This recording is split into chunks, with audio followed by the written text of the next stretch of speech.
Nigeria's plan to robustly utilize its huge gas reserve to a commercial and competitive value came to the fore at an interactive session on the FGN Gas Masterplan Potentials for Investment at the November edition of the Nigeria-South Africa Chamber of Commerce breakfast meeting. Issues of gas pricing, dynamics of the plan, and technicalities were being addressed by Mr. George Ineh, Manager, Gas Exploration and Production at the Department of Petroleum Resources. So if, for example, your project is targeted to domestic gas supply, and you are complaining the pricing is low, I think I would agree with you to that extent. Before the power reform. Before now, Power Holding Company was the only company that take gas. And it's not only even the pricing, but the ability to even pay that little amount was an issue. Okay? So now the government has come up with this power reform. Some of the power plants are dependent on gas. And what we expected to see in the near future is to see how that is upgraded to make it profitable for we in the industry and also for the power companies there. Also, Mr. George Ineh further spoke extensively on the FGN Gas Masterplan strategy, while Mr. Folusha Phillips, Chairman of the Nigeria-South Africa Chamber of Commerce, and Mr. Finda Vilakazi, Country Manager Sasol Exploration and Production, expressed their views on the initiative and its viability to Nigeria's economy. Still from the November edition of the Nigerian-South Africa Chamber of Commerce, I'm here with the chairman who has been driving the operations for the year. I first want to ask him how he feels about today's presentation of the FGN Gas Masterplan. Mr. Folusha Phillips, it's good to have you. So how do you feel about today's presentation about the FGN Gas Masterplan?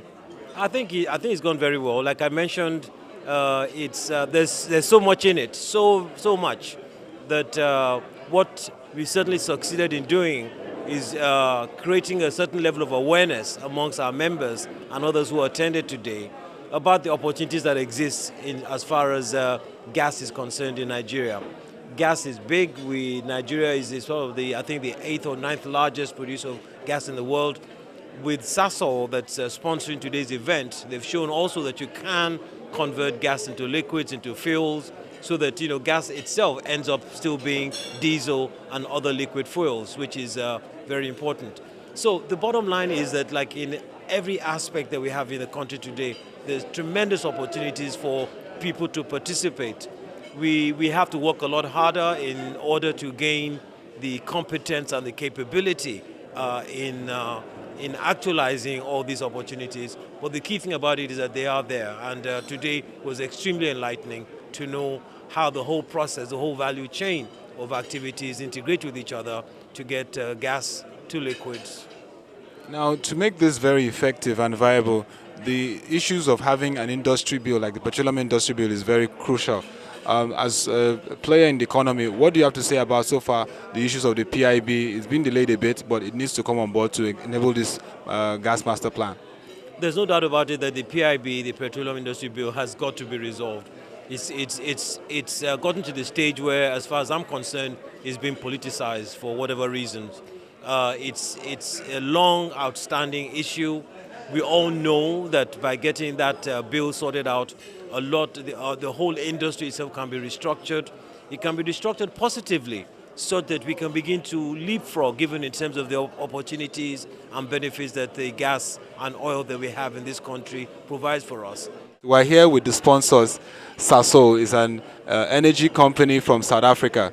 We'd like to know more about what they're doing and also the strategy and operations. I'm here with their officer, and so he's going to introduce himself as we get on to know about Sasol.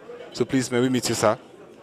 Good morning, thank you. My name is Pinda Vilakazi, and I'm head of the company here, Sasol in Nigeria. Primarily, we are an energy and chemicals company. We are very well known for our innovation, and what we do is convert gas to liquids, such as petrol, diesel, and jet fuel that you can use for your aeroplanes. We've provided such technology to the Excavos gas to liquids project that is currently being built in Delta State, and we hope to also grow our company here in Nigeria. How do you see today's presentation of the FGN Gas Masterplan, and what do you think can be done to enhance it to grow the Nigerian economy and also, even in partnership with South Africa, enhance the African gas market? Yeah, we think Nigeria is clearly the leader in Africa in terms of gas resources, and this gas master plan provides a framework for how companies and investors such as ourselves can help to monetize that resources and create wealth as well as jobs for Nigerians. Yeah. So GTL technology is one of the ways that you can use to add value to this gas and make high quality products. And I think the Gas Master Plan gives us a framework that can be used to get us there. Thank you very much, Mr. Finda, for the time. Thank you, sir. Thank you. I'm here with the representative of the Director of Department of Petroleum Resources, the Manager for Gas and Exploration Development, Mr. George Ineh. It's great to have you, Mr. George. The Nigerian Gas Master Plan is an initiative of government. The whole essence is to make the gas available, affordable, and create the conduit for the utilization, both locally in Nigeria and also in the international market.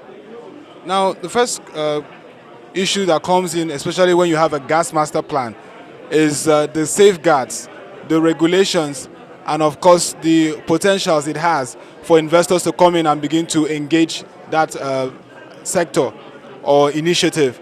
So tell us about the safeguards in terms of regulations that will woo investors to believe that yes, this gas master plan is really going to be viable.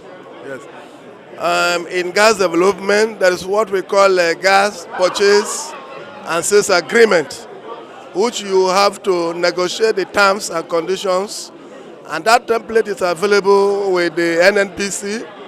You can always contact them and get a copy of that template. But what is there in essence is that all the terms, in terms of pricing, in terms of what we are supposed to do, the tenure of the agreement, the quality of the gas, and so on and so forth, are addressed in the agreement. So it is something that is renewable and reviewable. Is this part of the petroleum industry bill, or it's a separate standalone plan initiative?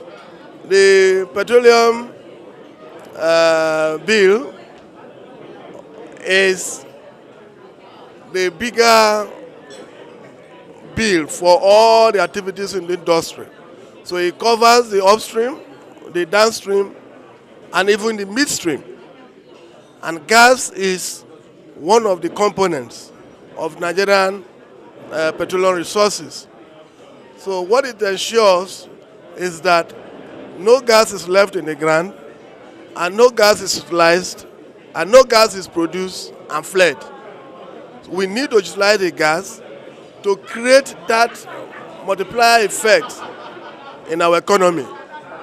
So the PIB and the gas agreement, they are put together to complement itself and to regulate the industry. Now, how will this enable industrialization? How will this enable the issues of power and also create jobs for the young unemployed? Gas is the only asset that can create job. For example, when gas is supplied to the power plant and electricity is made available in the country, you can never quantify the number of other informal sectors that will grow from it. So it is a multiplier effect to the economy, and that is why government is very, very aggressive in pursuing gas development in Nigeria. Now, finally, are you benchmarking yourself with some countries that have established this kind of policy, like Russia, or let's say like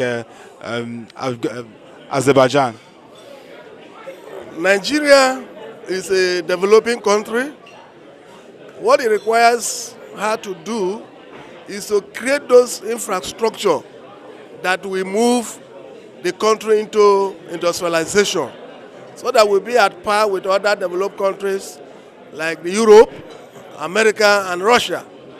Once we don't have these institutions on ground, there is no way that we can be developed as a nation.